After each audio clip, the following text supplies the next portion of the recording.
Mas, por enquanto, Sérgio, vamos falar de petróleo. Temos extração de petróleo na margem equatorial, ali na bacia da Foz do Rio Amazonas.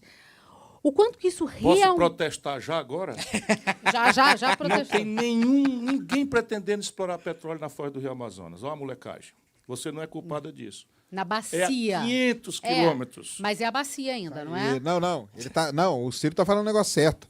Porque o lance é falar Amazônia. Desculpa. Imagina. Não, mas ele falou certo mesmo. Então Vamos lá, né? Eu quero saber o quanto que representa de avanço para o Brasil, de fato, e o quanto que isso pode ser um retrato de atraso. Em bom português. Então vamos lá, vamos explicar para o pessoal, né? Hoje o Brasil explora petróleo basicamente na bacia de Campos e no pré-sal, né? Acho que mais uns 52%, 53% do que a gente consome hoje vem do pré-sal. O pré-sal é uma belíssima de uma reserva e tal, só que o pré-sal, toda reserva de petróleo, para o pessoal entender, você começa a explorar ela e começa a ter a produção. Chega um ponto que ela chega no máximo e depois começa a cair. A gente chama de curva de depleção. Essa curva de depleção é muito importante porque se você não descobrir nada, vai acabar aquilo ali e você vai ficar um buraco sem ter petróleo no Brasil. O que vai acontecer? No final do dia, a gasolina na bomba vai custar, sei lá, R$20, R$30. A curva de depleção do pré-sal, ela começa agora em 2027. Então, em 2027, a curva de produção do pré-sal começa a cair. E isso demora uns 3, 4 anos ali para ficar terrível. Ou seja, nós vamos ter que começar a comprar petróleo, a não ser que a gente descubra alguma coisa. Mas nós já descobrimos. Então, margem equatorial, aliás, eu acompanhei uma das audiências públicas, um colega do senhor lá perguntou para o cara da Petrobras por que chama margem equatorial. Porque fica ali perto da linha do polo. Exatamente. Mas você conhece o meme que tem agora? Que o cara, um dos caras aí numa audiência, tinha um coronel lá e falou assim: coronel, qual é a sua patente? Aí o coronel: coronel. Ah, maravilhoso. É só não acontece isso. Aliás, questão da educação de novo. Aí, isso. Tem todas as audiências públicas, estão no canal da TV Senado. Assistam. Se não tiverem nada para fazer, coloquem lá, são 5, 6 horas de discussão. Então, o que acontece? Descobrimos petróleo na margem equatorial. A reserva de petróleo ali é o dobro do pré-sal. Então, é muito petróleo. É tanto petróleo que a Guiana, o PIB da Guiana, quadruplicou nos últimos anos. Quadruplicou. Você foi lá ver? Não, eu fui lá na Guiana ver isso aí para poder me apropriar do assunto. Quadruplicou nos últimos anos por causa dessa produção de petróleo. Então, beleza, e ótimo. Fica a 2 quarteirões do Amapá. Isso, exatamente, a 2 quarteirões do Amapá, exatamente. Cabo do Orange, né? Cabo do Orange e Oiapoque ali, que são os pontos. Muito bem. Qual é o problema, então? Por que a gente não explora o petróleo ali? Porque no Brasil, para a Petrobras explorar petróleo, ela precisa de um negócio chamado licença ambiental, que é dada pelo IBAMA. E o IBAMA hoje, no dia de hoje, eu não sei como que está, ontem eles já tinham negado de novo. E aí a Petrobras... Já tiveram alguns relatórios. Que já tiveram pedidos, vários né? relatórios. A Petrobras, acho que ela tem até final de novembro, se eu não me engano, eu estava lendo ontem isso, até final de novembro, para contestar ali alguns questionamentos. O negócio é que virou, infelizmente, uma briga política. Porque você tem, de um lado, o IBAMA, de um lado, a Petrobras, no meio está o Lula. O Lula tem falado em todo lugar que ele vai explorar, porque o Lula pode entrar para a história. Ele pode ter descoberto as 2 grandes reservas de petróleo do Brasil. Você acha que ele vai deixar escapar isso para ele? Não vai deixar escapar. Mas já não foi o suficiente? Todo o resto que levou ele para a história? Então, mas não vai. Você acha que aquela mãozinha ali no uniforme da Petrobras ele não vai repetir? Mas já foi tanta coisa. Mas vai, 3 mandatos, uma prisão. E aí todo mundo pode perguntar assim, qual é o grande problema?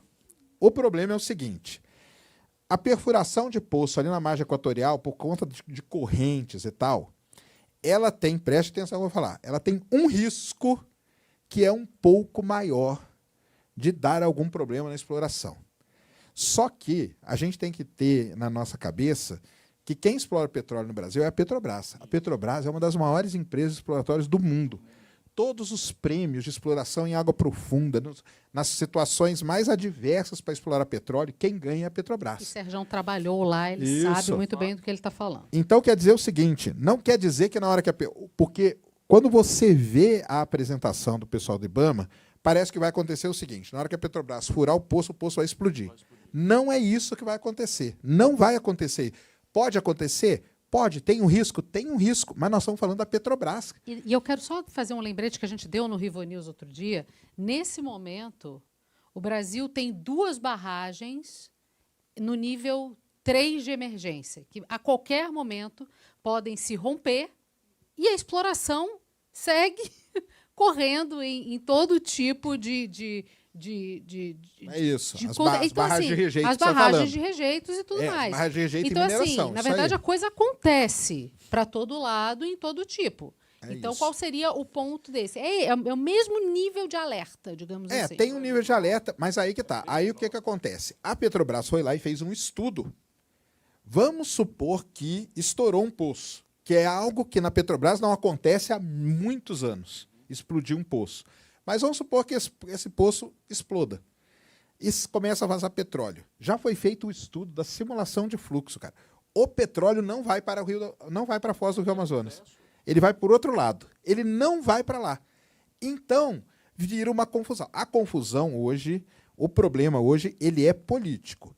Porque aí, no meio de todo mundo isso, você coloca ainda os deputados do Amapá. Porque o Amapá, se começar a explorar o petróleo ali, vai ser um dos estados mais ricos do Brasil, cara.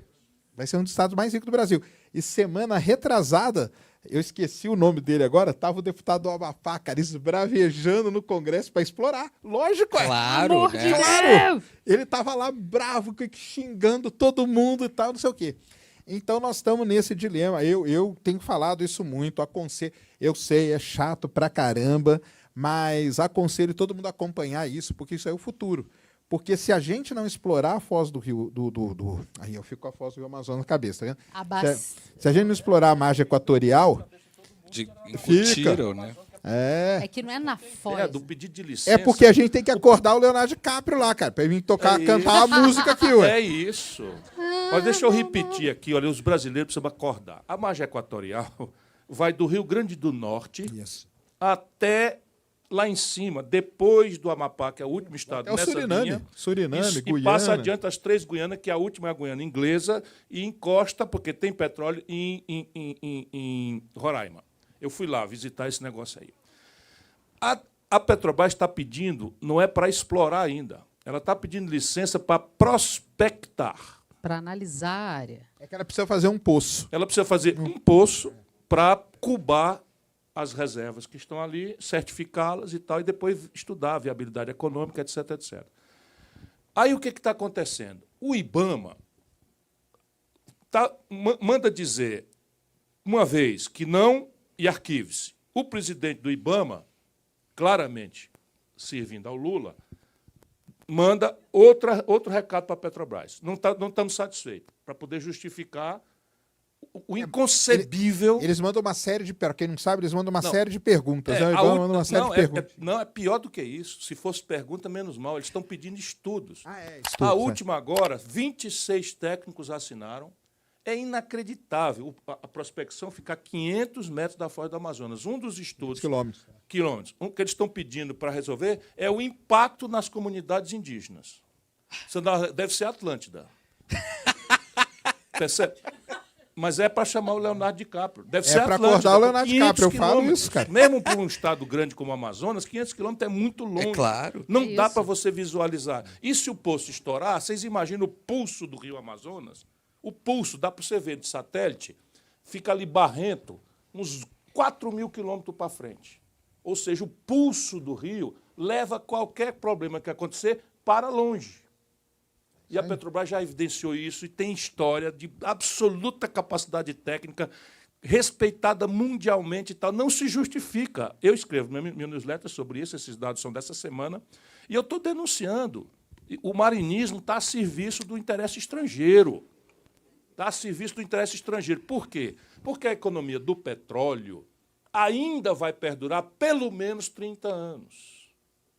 Com a emergência de que o Brasil hoje exporta 2 milhões de barris por dia.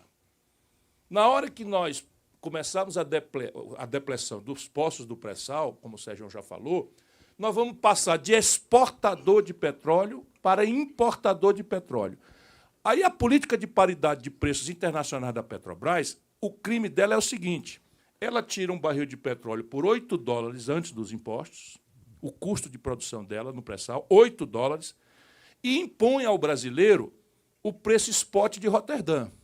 Porque ela diz, é um preço de oportunidade. Se eu vendesse em Roterdã, eu apuraria 80, 90, $100, dependendo da confusão que tiver no mundo, se vai guerra no Irã e tal, ela precifica e no dia seguinte apura, como ela fez esse trimestre, um lucro monstruoso de R$32 bilhões no trimestre, porque ela tem uma reserva de mercado e um monopólio na prática, e vai distribuir $17 bilhões para uma das 5 famílias que são o maior acionista do país, que são os marinhos. O maior acionista privado da Petrobras, sem pagar um puto de imposto.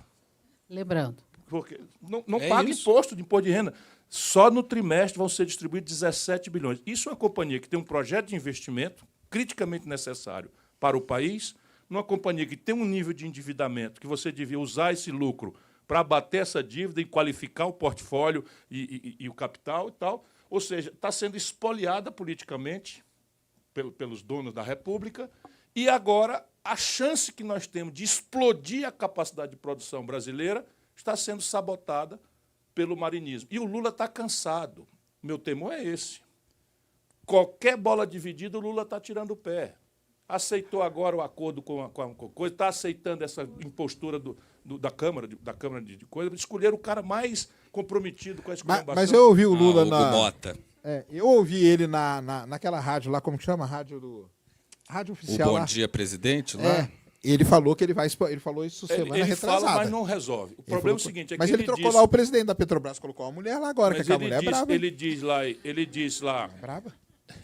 Ele diz lá em Paris, num comício, que vai zerar o desmatamento, que vai não sei o que e tal. Então, é uma palavra para cada ouvido.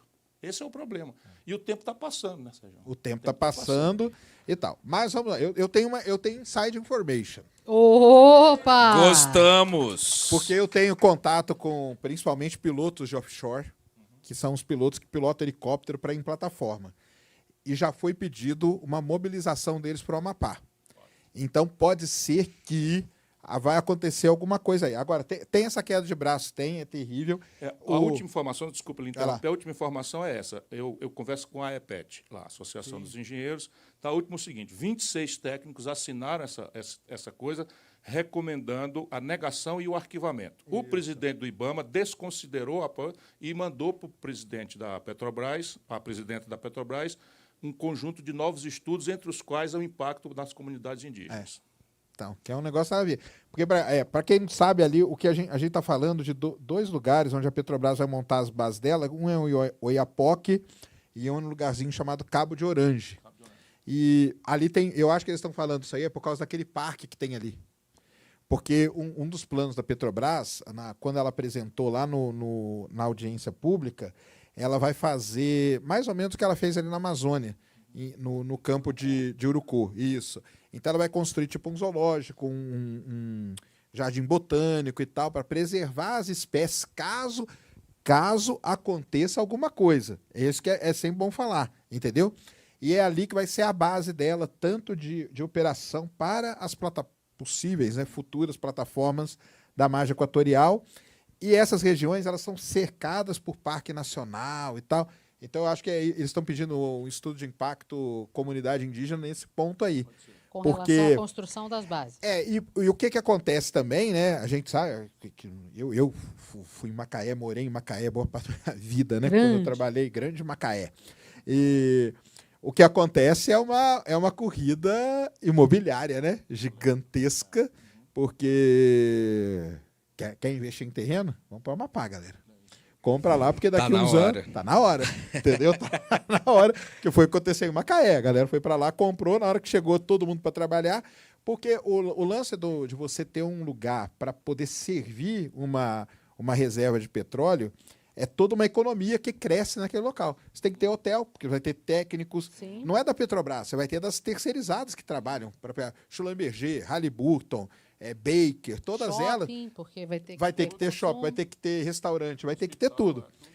Agora, tem no fundo de tudo isso, e aí politicamente falando e economicamente para um país, o Ciro deve saber muito melhor que eu, obviamente, todo país que acontece essas coisas, e nós passamos por isso. É um negócio que a gente chama, quem estuda petróleo, a maldição do petróleo.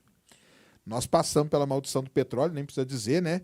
Eu estava em Macaé o dia que Macaé virou uma cidade fantasma, entendeu? Eu estava na porta da minha empresa, um cara saiu da empresa, foi embora, largou a empresa dele aberta. Eu falei, e aí? Cara, faz o que você quiser com isso aqui, cara. Isso aqui acabou. Macaé, que era para ser um dos lugares mais ricos do mundo, não é do Brasil não, é do mundo, virou um lugar fantasma por um tempo por conta da... A gente chama de maldição do petróleo, que é o petrolão aí que todo mundo já deve saber. E o que será que pode acontecer com a margem equatorial? A gente com essa questão, né? Mas a gente tem que explorar, entendeu? O lance, e aí o Ciro, quando a Cecília começou a falar, ele falou bem, é que a galera não fala margem equatorial, porque nem o cara lá sabe onde ficava. Mas eles falam Foz do Rio Amazonas. Agora eles aumentaram para Bacia da Foz, porque é lá em cima, né? Porque aí fala Amazônia, aí começa todo mundo a acordar por aí. Os caras estão lá dormindo. Opa, Amazônia? Vamos lá, fazer uma música, abraçar uma árvore e tá tudo resolvido, não é isso?